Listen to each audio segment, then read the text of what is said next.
Baru aja selesai ngurusin Secret Invasion, Nick Fury balik lagi ke posnya di luar angkasa, tapi malah ketarik lagi sama masalah baru yang melibatkan entanglement dari 3 superhero wanita kita, Carol Danvers, Monica Rambeau, dan Kamala Khan.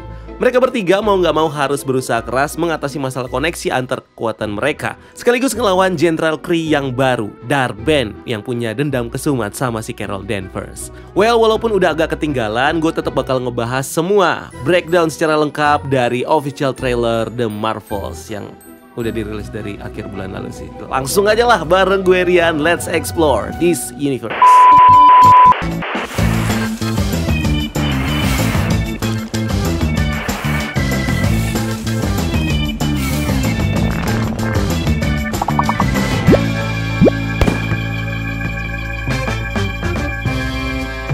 Trailer dibuka dengan Carol Danvers dan Nick Fury yang lagi teleponan. Terakhir kita ngelihat Carol, dia ada di post credit scene Miss Marvel yang udah dikonfirmasi scene di post credit scene itu diambil dari film ini.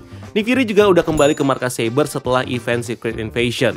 Carol juga terlihat lagi ada di pesawat luar angkasa terbang melintas sabuk asteroid sebuah planet. Dia tentunya masih melanjutkan misinya untuk menjelajah ke planet-planet lain dan membantu mengatasi krisis yang terjadi di planet-planet tersebut.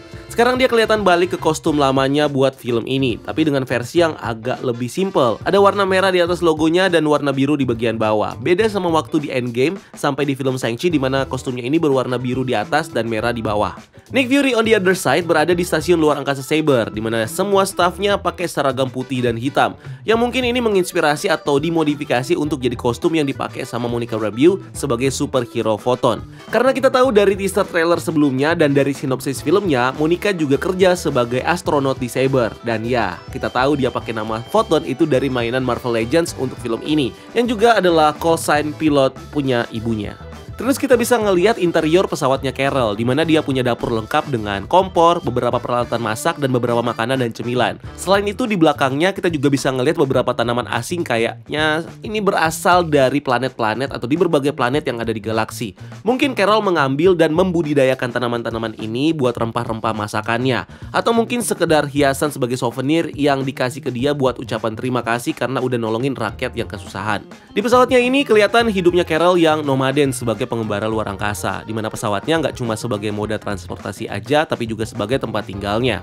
Di rak bukunya, Carol juga majang foto Monica Rambeau, ibunya Monica, dan sebuah artikel tentang Monica Rambeau sendiri yang sekarang udah jadi astronot. Dari artikelnya kita bisa baca kalau Monica ini berasal dari Louisiana, sama seperti di komiknya, tepatnya di kota New Orleans. Di sana terkenal dengan perayaan parade dan festival Mardi Gras, dan juga di sini kelihatan kostum putih ikoniknya di komik yang adalah gabungan dari kostum-kostum bekas perayaan Mardi Gras tadi. Gus C. Flerken membantu Carol Danvers buat nyalain alat untuk merebus air dan menyeduh kopi. Ternyata Carol nggak berkelana sendiri. Untungnya ada Gus, si kucing alien yang pinter yang nemenin Carol. Nah, kalau kalian udah lupa, Gus ini adalah alien kucing Oyen yang pertama kali muncul di film Captain Marvel membantu para Skrull untuk bebas dari genosidanya. Dimana setelah kematian Marvel, Gus ini lalu ditemukan sama Nick Fury dan Carol di fasilitas Project Pegasus. In the end, Gus akhirnya membantu para Skrull untuk menyerang atau untuk melindungi mereka dari serangan Kree. Di komik, Gus ini adalah alien Flerken yang punya kekuatan untuk mengeluarkan tentakel dari mulutnya dan punya pocket reality di dalam tubuhnya yang dia gunakan untuk menyimpan semua mangsa yang udah dia makan. Carol curhat kalau di luar angkasa itu dingin dan tanpa udara, menambah kesan sendiri dan kesepian. Mirip gambaran waktu Tony Stark ini terjebak di luar angkasa bareng Nebula di Avengers Endgame. Hampir mati kehabisan bahan makanan dan kedinginan, dan kebetulan Carol Danvers lah yang menyelamatkan Tony waktu itu. Selanjutnya ada shot yang cukup menarik. Carol dan Gus yang nemplok di pundaknya sama-sama keluar mengambang di luar angkasa tanpa memakai apa-apa. Ya memang seperti yang kita lihat di film-film sebelumnya, Carol bisa bertahan di luar angkasa karena kekuatan kosmiknya, dan Gus yang memang seekor alien. Jadi kayak nggak perlu oksigen gitu mereka berdua dan tahan dengan tekanan udara yang ada di luar angkasa. Kelihatannya mereka keluar buat terbang turun ke planet tujuannya, mirip seperti yang dia lakukan buat mengintai Thanos di awal film Endgame. Menarik ya, kenapa dia nggak mendarat pakai pesawat aja? Mungkin ya cara Carol buat mengamankan pesawatnya supaya nggak hancur ketika dia menjalankan misi yang berbahaya di planet-planet lain. Nah, kita lanjut ke title card Marvel Studios yang punya transisi huruf S yang jadi selempang dan logonya Miss Marvel. Carol terbang menuju ke sebuah formasi terapung di langit yang sepertinya adalah benteng dari Jenderal Kree, Dar-Benn, diperankan sama Zoe Ashton, istrinya Tom Hiddleston si pemeran Loki. Kalau di komik, Darben adalah Jenderal Kree yang memberontak kepada Kekaisaran Kree yang dipimpin sama Clancy Fulop. Pemberontakan Darben berhasil dan dia akhirnya menjadi Kaisar Kree bersama dengan rekannya Jenderal Aeldan. In the end, mereka akhirnya dibunuh sama Deathbird dan pikirannya diserap sama Supreme Intelligence. Di film ini, Darben adalah anggota dari Accusers, seperti Ronan di Accusers dari Guardians of the Galaxy 1 dan film Captain Marvel pertama. Accuser ini adalah sebuah kelompok khusus yang dimiliki sama Kree. Itulah kenapa di film ini Darben membawa senjata Cosmic Rod atau palu yang sama seperti yang dipakai sama Ronan. The Accuser adalah kelompok militer elit dari Kree yang dulu ditugaskan untuk memenangkan Kree Skrull War yang membantai seluruh Skrull yang ada di galaksi. Tapi sayangnya, usaha mereka ini gagal karena Skrull dibela sama Captain Marvel. So kekalahan ini yang membuat kelompok Accuser akhirnya dibekukan dan Ronan diberhentikan sebagai tentara dari Kree. Nah, mungkin Darben yang merupakan petinggi baru di Accuser di sini somehow berhasil memberontak kepada Kekaisaran Kree dan menjadi penguasa. Dan di bawah kuasanya dia itu, dia terlibat konflik dengan Captain Marvel.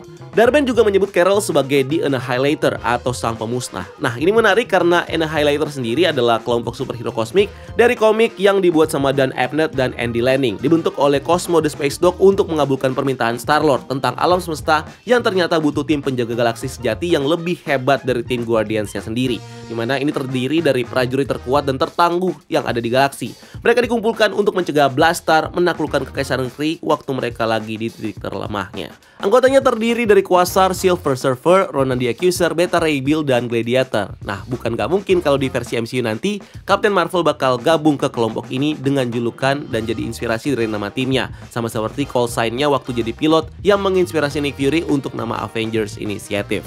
Nah, Darben kemudian memegang bangle yang mirip dengan bangle-nya Kamala. Nah, mungkin kita ngira kalau bangle-nya ini berpasangan sama punya Kamala. Satu buat di kiri, satu buat di kanan. Tapi kalau dilihat lagi, Darben dan Kamala sama-sama pakai bangle-nya di tangan kiri. Jadi gimana nih hubungannya antara dua bangle ini? Apakah mereka emang artefak yang dipakai secara bersamaan? Atau ternyata artefak yang dipakai secara individual? Atau mungkin gimana nih? Ini yang masih belum kita tahu. Tapi mungkin dengan asumsi awal kalau misalnya dua bangle ini saling terkoneksi atau memang sebuah pasangan, ya ini bisa terjadi dan mungkin salah satu dari mereka emang salah pakai aja, pakainya di tangan kiri. Karena ini kan bangle ya, bukan sepatu yang kita tahu mana kiri mana kanan. Jadi kita mau pakai gelang di kiri atau kanan sah-sah aja sebenarnya. Sejauh ini asal-usul bangle-nya cuma kita ketahui dari series Miss Marvel. Di scene flashback Miss Marvel ketika Aisha nenek buyutnya Kamala bersama dengan kelompok clandestine menemukan bangle ini di reruntuhan Ten Rings. Mereka sendiri menemukan bangle ini dari tangan mayat yang berwarna biru yang identik sekali dengan bangsa Kree. Nah, dari film ini kayaknya ini bisa mengkonfirmasi kalau mayat biru itu memang benar adalah seorang Kree dan bangle-nya juga adalah artefak milik Kekaisaran Kree. Ketika Darben memukul bangle-nya dengan Cosmic Rod, pilar energi beam berwarna ungu langsung keluar dari bangle-nya. Energi beam ini bisa jadi adalah celah buat melintasi ruang dan waktu atau melintasi dimensi lain seperti yang dilakukan dengan bangle-nya Kamala di series Miss Marvel. Nah, ternyata Darben lah yang mengakibatkan ketiga superhero kita terkoneksi kekuatannya dan selalu bertukar tempat setiap kali mereka menggunakan kekuatannya. Carol yang sepertinya ada di tempat yang sama ketika Darben menembakkan energi beamnya, ini langsung berimpact kepada Kamala yang bangle-nya langsung aktif menyala berwarna ungu. Dan juga Monica yang sedang berada di luar stasiun Saber menginvestigasi anomali jump point yang dikenal dengan Universal Neutral Teleportation Network atau UNTN di MCU yang bisa kita lihat di film Guardians of Galaxy untuk perjalanan intergalaktik. Ketiga hero kita ini langsung saling tukeran tempat ketika Carol menyentuh pancaran energi yang ada di depannya dan Monica juga menyentuh UNTN dengan tangan kosong di luar angkasa yang juga bikin jadi penasaran. Ini jangan-jangan si Monica juga tahan nih di luar angkasa tanpa spacesuit. Ya mirip-mirip kayak si Carol Danvers kali ya. Tapi mungkin ini cuman ya si Monica cuma butuh oksigen aja sebenarnya. Dan dari trailer ini dan teaser trailer sebelumnya kita tahu kalau Carol jadi tukeran ke kamarnya Kamala dan Kamala tukeran sama Monica dan langsung nyapa Nick Fury di luar Saber dan Monica ke tempatnya Carol dan langsung diburu sama Kree. Oke, kita lanjut. Kita bisa ngelihat New York dari sisi sungai Jersey City, kota tempat tinggalnya Kamala Khan, dan di dalam ruang tamu rumah Kamala, Carol ngelihat tangannya sesaat setelah bertukar tempat dengan Monica atau Kamala. Monica juga baru mendarat di sofa dan kalau diperhatikan lagi di belakangnya Monica, ini ada tentara Kree yang ikut masuk ke rumah Kamala. Nah, kalau diperhatikan di sebelah kanan shotnya Monica, ini ada tentakelnya si Gus dan si tentara Kree ini kabur dari dia. Waduh, ini kayaknya bakal chaos banget ya, semua berantem di dalam rumahnya Kamala nih. Ditambah lagi ada trio hero kita yang saling tuker-tukeran tempat yang bingung mereka tuh harus ngapain. Lanjut di sini Monica nonjok tentara Kree dan sinkron sama Kamala yang jatuh di sebelah Heartlight-nya dia di stasiun Saber. Tapi ini kayaknya adalah dua bagian yang berbeda di dalam filmnya. Habis itu terlihat Carol yang terbang di atas planet tempat dia mendekati markas Darben sebelumnya. Yang kemungkinan ini adalah planet Alatna dengan portal heksagonal ungu di langit di belakangnya, mirip seperti portal UNTN yang dibuka sekaligus dirusak sama radiasi kosmik yang disebabkan sama bengkelnya Darben. Kemudian Monica menjelaskan kekuatan-kekuatan mereka masing-masing. Carol dapat menyerap cahaya, Monica bisa melihat cahaya, dan Kamala bisa mengubah cahaya menjadi materi fisik. Dari penjelasan ketiganya, kayaknya itu cuma versi singkatnya aja. Karena yang kita tahu, Carol juga bisa terbang dan menembakkan energi beam. Monica juga bisa ngelihat gelombang radiasi terbang dan mengubah tubuhnya menjadi pure energi sehingga bisa menembus materi solid. Seperti yang ditunjukkan di WandaVision dan di teaser trailer sebelumnya. Nah, sepertinya kekuatan mereka ini yang dijelaskan ini sama-sama berhubungan dengan cahaya yang membuat kekuatan mereka ini saling terkoneksi. Makanya yang disebutkan adalah kekuatan spesifik tentang cahayanya. Masih di sini yang sama, di ruang tamu waktu Monica ngejelasin ke keluarga Kamala, kalian bisa ngelihat Kamala memegang tablet yang berisi informasi tentang bengelnya, menunjukkan kalau mereka mencoba mencari tahu apa bengel itu dan gimana cara kerjanya.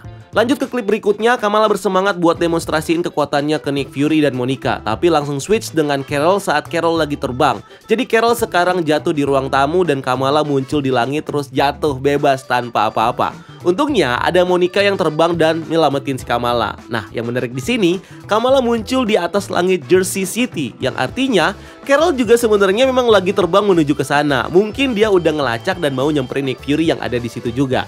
Terus kita juga bisa ngelihat detail kecil dari bajunya Kamala, di mana dia pakai kaos bergambar 2 cover komik Captain Marvel. Ya kita tahulah kalau si Kamala Khan ini emang fans beratnya si Carol Danvers. Oke, selanjutnya kita lihat portal UNTN di atas planet Alatna. Di sini kita melihat ada air dan air lautnya ini tersedot ke dalam portal heksagonal UNTN. Nah, ini yang menjadi biang permasalahan yang nantinya akan mengganggu stabilitas, yang juga mungkin ada hubungannya dengan incursion dan juga ada hubungannya dengan apa yang diteliti sama Monica Rambeau tentang UNTN itu. Anyway, di komik, Alatna adalah sebuah planet galaksi yang diceritakan punya penduduk seperti orang-orang di bumi yang memiliki tampilan yang nyentrik dan kostum yang mencolok. Penduduk Alatna punya kebiasaan unik di mana mereka menggunakan melodi atau nyanyian untuk berbicara satu sama lain. Di planet ini kita bisa ngelihat Park Soo Joon memerankan karakter bernama Prince Yan. Di komik, Prince Yan adalah pangeran dari keluarga kerajaan Alatna yang diceritakan dijodohkan sama seorang manusia bernama Lila Cheney yang sejak lahir udah terdampar di planet Alatna dengan kekuatan teleportasinya. Prince Yan lalu meminta bantuan kepada Captain Marvel untuk menghentikan pernikahannya, dan Captain Marvel pun membantu dengan memenangkan sebuah pertarungan yang membuat Captain Marvel direstui sama penduduk Alatna sebagai calonnya Prince Yan. Nah, Captain Marvel lalu menyerahkan keputusannya kepada Yan, dan Yan akhirnya memilih teman alien dari Captain Marvel yaitu Tik yang planetnya udah hancur untuk menjadi istrinya. Setelah Yan dan Tik menikah, mereka lalu dinobatkan sebagai Raja dan Ratu Alatna. Sejak itu, Yan akhirnya menghapus hukum perjodohan di Alatna dan memberikan kesempatan yang sama buat perempuan dan laki-laki Alatna untuk memilih pasangan hidupnya sendiri. Nah, di agak akhir trailer kita bisa ngelihat Captain Marvel yang memakai kostum nyentrik terlibat dalam tarian seremonial meriah di Alatna, berdansa berdua juga sama Prince Yan. Ada kemungkinan nih kalau momen saat Captain Marvel bakal dijodohkan sama Prince Yan di film ini bakal langsung mengambil referensi dari komik. Lanjut ke trailernya, Carol udah dengan kostum baru yang terinspirasi dari kostum Captain Marvel versi Genis Vell di komik. Ini menghadapi Darben dengan Cosmi Rhodnya. Nah, kelihatan di sini gigi Darben yang ada metaliknya, kemudian Kamala juga berantem di pesawat atau markasnya Kree. Sepertinya juga ada scene kejar-kejaran di pesawat Alatna antara Carol dan Kree, dan berikutnya Kamala juga membantu Nick Fury untuk melawan pasukan Kree di stasiun Saber. Nah, Darben kemudian muncul dengan Cosmi Rhodnya di pinggiran tebing dan mukul bengelnya lagi buat mengaktifkan dan mengeluarkan cahaya energi ungu. Kayaknya ini buat dia buka portal yang ada di Alatna tadi untuk menarik material yang ada di bawahnya, dan sepertinya bengel ini ada hubungannya dengan UNTN tadi. Kita juga mendengar Carol yang bilang dia menargetkan setiap planet yang kita sebut rumah. Jadi ya cocok nih Darben bakal menyerang Alatna, dan kemungkinan besar bakal menyerang bumi juga, karena kita ngelihat di shot berikutnya ada pesawat yang sedang jatuh di sebuah patung Liberty. Di dalamnya ada tentakelnya Gus yang pegangan di kaca dan diikuti keadaan emergency di stasiun Saber, dimana ini adalah peringatan yang dipakai sama Saber untuk sebagai peringatan kalau ada spesies alien, ada pesawat alien yang sedang mendarat ke bumi. So, ini adalah awal-awal bagaimana Kree bakal mencoba untuk men-take over bumi juga. Ngomong-ngomong, patung Liberty-nya di sini kelihatan udah beres dibenerin nih setelah runtuh di event No Way Home dan sekarang sudah berwarna tembaga. Kemudian di stasiun luar angkasa Saber di belakangnya Nick Fury sebelah kanan itu ada salah satu anggotanya yang adalah ini ras berwarna kulit kuning. Setelah kita lihat di MCU di film Guardians of Galaxy ini, ras ini disebut dengan ras Akon. Beberapa di antaranya juga adalah anggota Avengers, terus juga pengungsi di Nowhere dan anggota dari Nova Corps. Di komik mereka adalah musuh lamanya kerajaan Kree. Dan masih di belakang Nick Fury, sebelah kiri kita bisa ngeliat logo dari Saber di ikat pinggang salah satu anggotanya. Itu ada huruf S dengan pedang tipis menembus di tengah-tengahnya. Tapi malah kelihatan cuma kayak tanda dolar aja gitu. Mungkin ini lagi males ngedesain kali ya si logonya ini. Jadi kayak dolar gini nih. Habis itu ada shotnya Kamala yang cukup menarik. Cuma pakai pakaian normalnya dengan background yang bergerak atau kelihatan udah mau hancur. Dan ada alien kulit hijau lari di belakangnya. Mungkin karena Kamala bisa membuka celah antar ruang dan waktu lagi, seperti waktu dia kembali ke masa lalu di seriesnya. Di sini dia kembali ke saat planet asal para Skrull yaitu Skrullos diserang dan dihancurkan sama Kree. Dimana ini mungkin dilakukan tidak sengaja sama Kamala yang akhirnya membuka koneksi kalau konflik yang terjadi juga ada hubungannya dengan konflik antara Kree dan Skrull. Kemudian Monica yang memberitahu Carol bahwa kamu bukan satu-satunya hal yang berdiri di antara ini dan alam semesta. Dan di samping mereka ada jendela yang menghadap ke landscape kota yang sedang hujan. Nah, statement Monica ini menimbulkan pertanyaan, apa yang dimaksud dengan ini? Apakah Dar-Benn aja atau ada ancaman lain yang lebih besar di film ini? Next, Monica melawan kelompok Accuser Kree dengan tutup kepala tradisional mereka yang terlihat seperti percobaan penyerangan di Alatna. Dan Carol juga melawan pasukan Kree di planet bebatuan dari awal trailer tadi. Next juga kelihatan sekelompok anak-anaknya Flerken melayang-layang di stasiun Saber. Apakah itu artinya stasiunnya kehilangan gravitasi buatannya atau akan kehilangan power dan jatuh akibat serangannya Kree? Terus ini kucing-kucingnya juga imut banget ya, dan ada banyak banget karena kita tahu juga si Flerken ini sekali beranak bisa banyak banget. Ya semoga kucing-kucing ini juga gak kenapa-kenapa ya. Dan setelah itu ketiga protagonis kita dapat hero shot spektakuler masing-masing. Carol terbang dan menghancurkan kapal perang Kree di pantai Alatna. Monica melayang dan bersinar terang benderang melengkapi transformasinya menjadi superhero Photon lengkap dengan kostum barunya. Dan Kamala Khan melakukan manuver berantem yang smooth, bikin Heartlight supaya bisa sliding halus buat dirinya sendiri dan akhirnya menendang prajurit Kree secara akrobatik. Dan masing-masing dari mereka mengucapkan dan melengkapi slogan dari Captain Marvel, Higher, Further, Faster. Mereka bertiga bekerja sama melawan Dar-Benn, berkolaborasi secara kompak, memadukan kekuatan masing-masing buat ngalahin villainnya. Walaupun kondisi mereka yang masih saling tukar tempat ketika mereka mengeluarkan kekuatannya. Dan di sini Cosmic Rod-nya juga berhasil diambil sama Carol. Tapi ingat, Dar-Benn masih punya bangle satunya buat jadi senjata pamungkasnya dia. Oke, kita ke klip terakhir setelah title card-nya di-reveal, meng-highlight Goose sebagai partner kesayangan dan andalan semua orang, disayang sama Nick Fury, dan bantuin Kamala melawan Kree. Dan akhirnya final shot-nya menunjukkan Monica dan Carol yang lagi kewalahan menghadapi keadaan emergency di Saber. Wah, pokoknya gue gak sabar nungguin filmnya nanti bakal kayak gimana, konflik yang akan terjadi, dan kita tungguin aja ya, walaupun masih agak lama sedikit, tapi mudah-mudahan filmnya tidak mengecewakan. Kalau menurut kalian gimana guys? Kalian nungguin juga nggak nih film ini bakal tayang? And thank you udah nonton video ini. Jangan lupa untuk like video ini dan subscribe sebagai bentuk dukungan kalian buat channel ini. Cari kita juga di TikTok dan di Instagram Breakdown Universe, karena kita juga bikin konten di sana. Dan jangan lupa lakukan satu kebaikan hari ini. See you on the next video. Gue Rian, until next time. Keep exploring the multiverse.